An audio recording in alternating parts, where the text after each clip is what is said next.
Halo semuanya, perkenalkan nama saya Rio Oktavianta. Saya mahasiswa PJKR tingkat 2 Universitas Surya Kencana. Di sini saya akan membuat video tentang pertemuan di mata kuliah Sport Medicine dengan dosen pengampu Bapak Gusti Sabda Laksana SPD MPD. Di pertemuan kemarin saya mendapatkan ilmu tentang bagaimana cara menghitung nadi yang normal untuk orang siap berolahraga dan orang yang belum siap berolahraga. Di dalam pertemuan mata kuliah tersebut, kami melakukan sebuah praktek mengenai denyut nadi yang siap berolahraga dan denyut nadi yang belum siap berolahraga. Di praktek yang kali ini, praktek ini dilakukan di lapangan dengan cara melakukan jogging. Tapi sebelum jogging, para peserta akan dihitung dulu denyut nadi mereka masing-masing. Setelah denyut nadi mereka dihitung, maka peserta akan melakukan pemanasan. Nah, di saat pemanasan selesai, maka denyut nadi akan dihitung kembali. Jika denyut nadi berada di angka 12 dalam hitungan 6 detik, maka bisa dibilang para peserta telah siap melakukan olahraga. Dalam kasus ini, olahraga tersebut adalah jogging.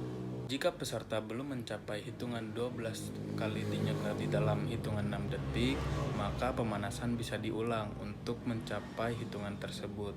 Karena hitungan tersebut adalah patokan dalam seseorang siap untuk berolahraga. Nah, jika telah selesai dihitung dan hitungannya telah tercapai, maka peserta akan dilanjutkan dengan melakukan jogging selama 5 menit. Setelah jogging selesai dilakukan, maka peserta akan dihitung lagi kembali nadinya. Jika hitungan denyut nadinya ada di angka 12 hingga 18 kali per 6 detik, maka bisa dibilang bahwa kesehatan jantung para peserta tersebut dalam kondisi baik dan siap melanjutkan olahraga kembali.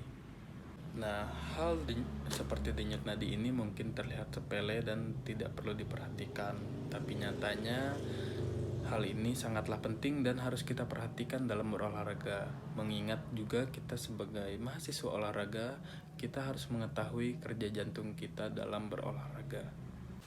Karena jika kita tidak mengetahui bagaimana cara jantung kita bekerja dalam berolahraga, ini bisa berdampak fatal. Mengingat kita sebagai mahasiswa olahraga pasti akan sering melakukan olahraga dalam kehidupan kita sehari-hari.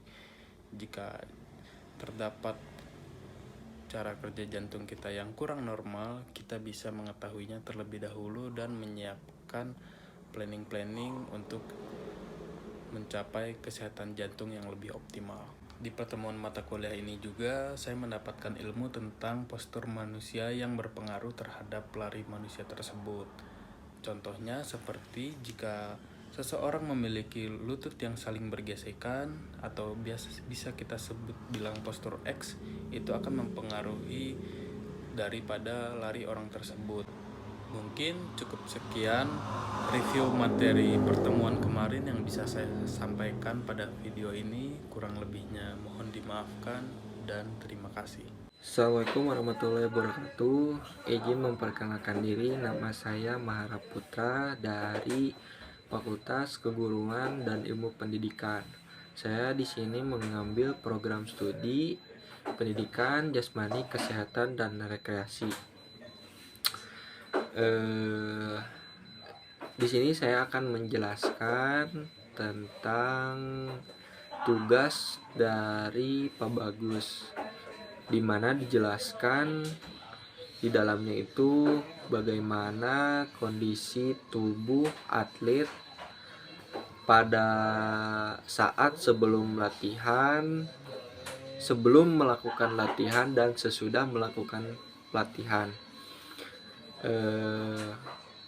Pada saat sebelum melakukan latihan, biasanya atlet tersebut kondisi tubuhnya itu masih dingin, dan pertama-tama atlet tersebut melakukan stretching atau warming up, di mana untuk menyesuaikan kondisi tubuh untuk melakukan pelatihan.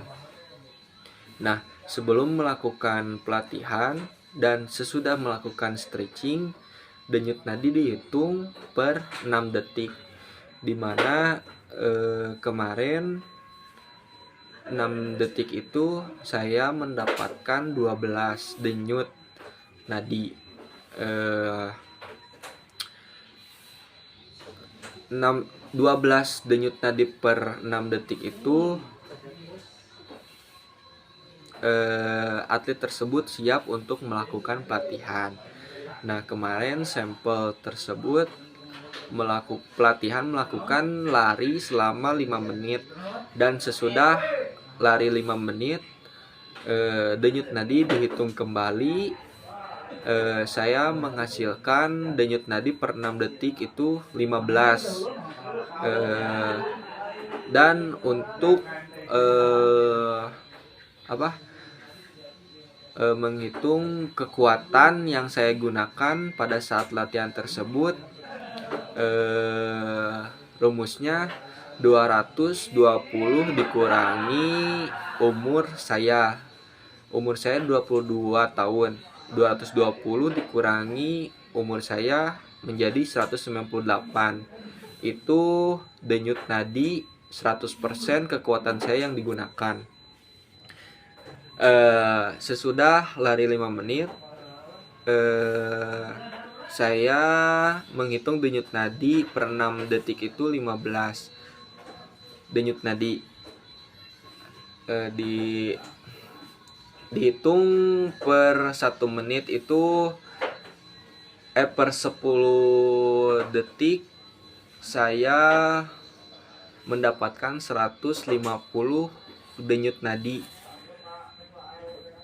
Itu berarti saya menggunakan kekuatan saya itu di antara 70 sampai 75%. Mungkin itu saja yang bisa saya sampaikan. Kurang lebihnya mohon dimaafkan. Wassalamualaikum warahmatullahi wabarakatuh. Assalamualaikum warahmatullahi wabarakatuh. Perkenalkan, nama saya Anissa Yuliani Rahayu, mahasiswa PJKR tingkat 2. Pada video kali ini, saya akan mereview materi yang telah dibahas dan dipraktekkan pada pertemuan sebelumnya. Materi yang dibahas pada pertemuan sebelumnya yakni mengenai perhitungan denyut nadi masing-masing orang sebelum melakukan lari sprint dalam waktu 5 menit. Sebelum melakukan sprint selama 5 menit, masing-masing orang melakukan pemanasan terlebih dahulu. Setelah melakukan pemanasan, masing-masing orang menghitung denyut nadi dalam waktu 6 detik. Setelah mendapatkan hasil hitungan denyut nadi dalam waktu 6 detik, maka jika hasil perhitungan orang tersebut 12 hitungan ke atas, maka orang tersebut sudah siap melakukan sprint dalam waktu 5 menit. Namun berbeda halnya dengan orang yang hitungan denyut nadinya kurang dari 12, maka mereka atau orang tersebut harus melakukan pemanasan kembali atau pemanasan tambahan supaya denyut nadi atau hitungan denyut nadinya bertambah sehingga orang tersebut siap untuk melakukan sprint. Kemudian setelah lari sprint selama 5 menit dilakukan, maka masing-masing orang menghitung kembali denyut nadi dalam hitungan 6 detik.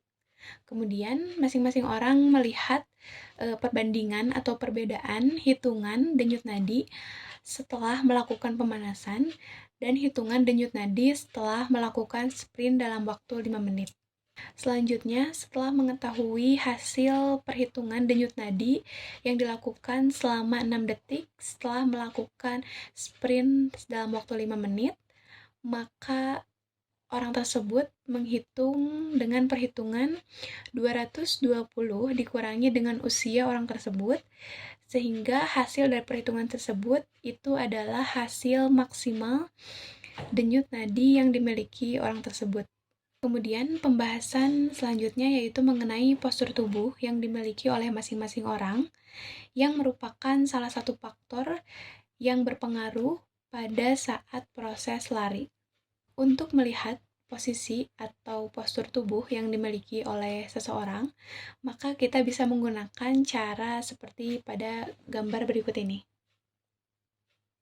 Idealnya, postur seseorang untuk berlari yakni bisa dilihat dari posisi bahu hingga pinggang itu jauh lebih pendek dibandingkan dari pinggang hingga ujung kaki dengan perbandingan 40/60.